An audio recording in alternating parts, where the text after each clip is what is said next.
Hello అండి, నమస్తే. నేను మీ Manjula. Welcome back to Nari's Kitchen. ఈరోజు మన వీడియోలో హోలీ స్పెషల్గా మాల్పువా ఎలాగ చేయాలో చూద్దాము. అలాగే రబడీ కూడా ఎలాగ చేయాలో చూద్దాము. ఈ మాల్పువా అనేది హోలీ రోజు తప్పకుండా చేసుకునేటటువంటి రెసిపీ. ఈ రెసిపీలో మనకు ఈ పూరి అనేది పర్ఫెక్ట్ షేప్తో ఎలాగ రావాలి, అలాగే రబడీ కూడా థిక్గా ఎలాగ రావాలి అనేది ఈ వీడియోలో చూద్దాము. దీనికోసం అని చెప్పి ఫుల్ ఫ్యాట్ మిల్క్ 1/2 లీటర్ వరకు తీసుకునేసి మనము స్టవ్ మీద పెట్టేసుకునేసి దీన్ని సిమ్లో బాగా ఉడికించుకోవాలి. హై ఫ్లేమ్లో పెట్టారంటే మీకు అడుగు భాగంలో పాలంతా కూడా మాడిపోతుందన్నమాట. అందువల్ల మనము ఫుల్ ఫ్యాట్ మిల్క్ తీసుకుంటే రబడీకి చాలా బాగుంటుంది. దీన్ని స్టవ్ మీద పెట్టేసుకునేసి ఈ విధంగా ఉడికించుకోవాలన్నమాట. ఈ లోపల మనం ఏం చేద్దామంటే షుగర్ 1 కప్పు తీసుకునేసి 1/2 కప్పు వాటర్ తీసుకునేసి ఈ షుగర్ని మనము కరిగించుకోవాలి. దీన్ని పాకం రావాల్సిన పని లేదండి, జస్ట్ మనకు షుగర్ అనేది కరిగిపోతే సరిపోతుంది. ఇందులో కొద్దిగా నేను కేసర్ కూడా వేశాను.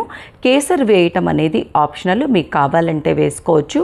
అంతే, చక్కెర కరిగిపోయింది కాబట్టి ఇప్పుడు దీన్ని దించేసుకునేసి పక్కన ఉంచేసుకుందాం. ఈ లోపల మనము పాలు పెట్టుకున్నాం కదా, పాలుని ఇంకొకసారి మనము ఈ విధంగా కలబెట్టేసుకుంటే ఈ లో ఫ్లేమ్లో పెట్టి ఉడికించుకోవటం వల్ల మీగడ అనేది చాలా బాగా వస్తుందన్నమాట. ఇందులోకి 2 టేబుల్ స్పూన్ల వరకు చక్కెర కూడా వేసేసుకునేసి దీన్ని బాగా ఈ విధంగా కలిపేసుకోవాలి. ఒకవేళ మీరు చక్కెర ఎక్కువ తినేవాళ్ళైతే ఇంకొంచెం వేసుకోవచ్చు. ఈ విధంగా రబడీ అనేది చూసారు కదా ఎంత థిక్గా తయారైపోయిందో. దీన్ని ఒక గిన్నెలోకి తీసేసుకొని పక్కన ఉంచేసుకొని చల్లారిన తర్వాత కొంచెంసేపు ఫ్రిడ్జ్లో పెడితే ఇంకొంచెం గట్టి పడుతుంది. తర్వాత 150 గ్రాముల వరకు మావా తీసుకున్నాను. ఇది బయట షాప్లో తీసుకున్నాను అనమాట. దీన్ని ఈ విధంగా గ్రేట్ చేసుకోవాలి. ఒకవేళ కనుక మీకు మావా వేయటం ఇష్టం లేకపోతే పాల పౌడరు, మావా ప్లేస్లో పాల పౌడర్ వేసుకొని మీరు ఈ మాల్పువా అనేది చేసుకోవచ్చు.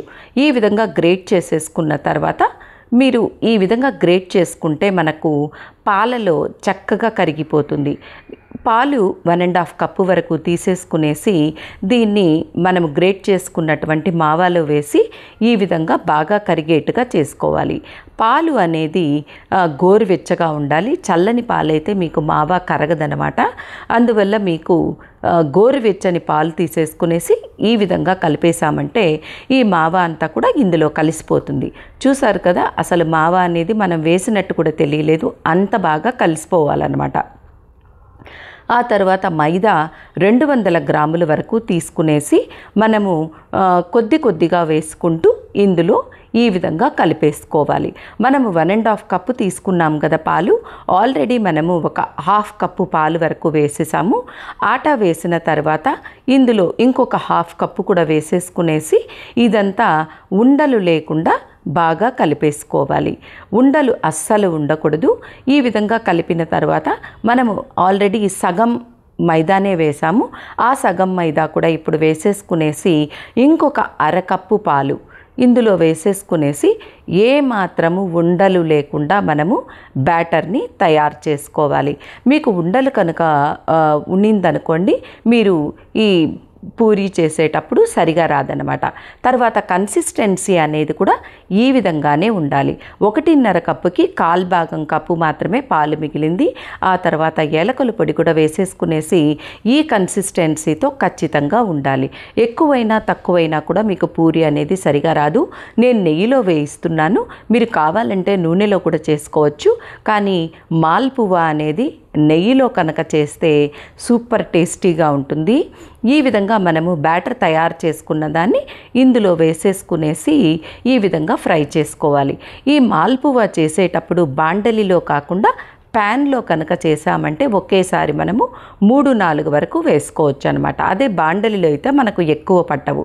అందువల్ల ప్యాన్ తీసేసుకుంటే మనకు ఈ నెయ్యి అనేది కూడా కొంచెము తక్కువ మోతాదు పడుతుందన్నమాట.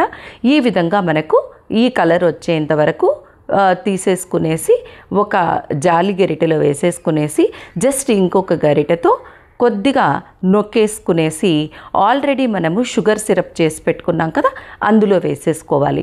ఈ షుగర్ సిరప్ అనేది చల్లారకూడదండి. ఈ ఈ పూరి వేసినప్పుడు లుక్ వామ్గా ఉండాలన్నమాట షుగర్ సిరప్ అనేది. అప్పుడే మనకు పూరికి ఈ చక్కెర పాకం అనేది బాగా పడుతుందన్నమాట.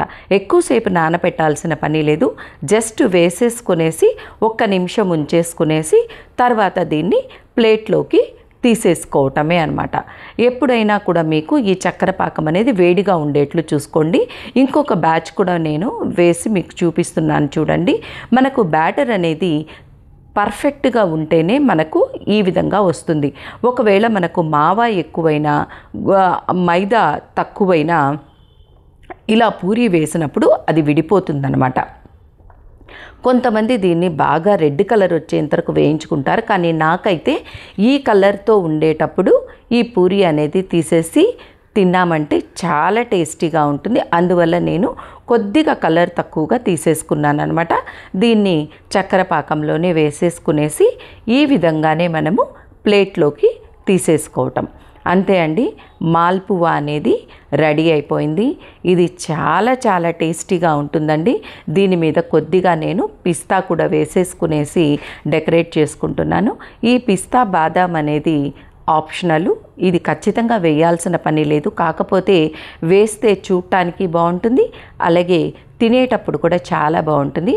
ఆల్రెడీ మనం రబడీ చేసి పెట్టుకున్నాం కదా, ఆ రబడీ కూడా దీంతో పాటు వేసేసుకొని తింటే ఈ మాల్పువా టేస్ట్ అనేది ఇంకా ఎన్హాన్స్ అవుతుందండి. నేను ఒక పూరీని కూడా మీకు ఈ మాల్పువాని కట్ చేసి చూపిస్తాను చూడండి, ఎంత సాఫ్ట్గా ఉండదో. అలాగే ఈ చక్కెర పాకం అనేది కూడా చక్కగా దీనికి పట్టేసింది. ఈ వీడియో కనుక మీకు నచ్చినట్లయితే please like, share and subscribe to Nari's Kitchen. అలాగే మీ ఫ్రెండ్స్కు కూడా తప్పకుండా షేర్ చేయండి. ఈ హోలీ రోజు తప్పకుండా ట్రై చేసి ఎలాగ వచ్చిందో నాకు కామెంట్ సెక్షన్లో కూడా తెలియచేయండి. ఈ మావాతో కనుక ఈ పూరీ తింటే చాలా చాలా బాగుంటుందండి. తప్పకుండా ట్రై చేయండి. అలాగే నచ్చిందంటే please like, share and subscribe to Nari's Kitchen. Thanks for watching.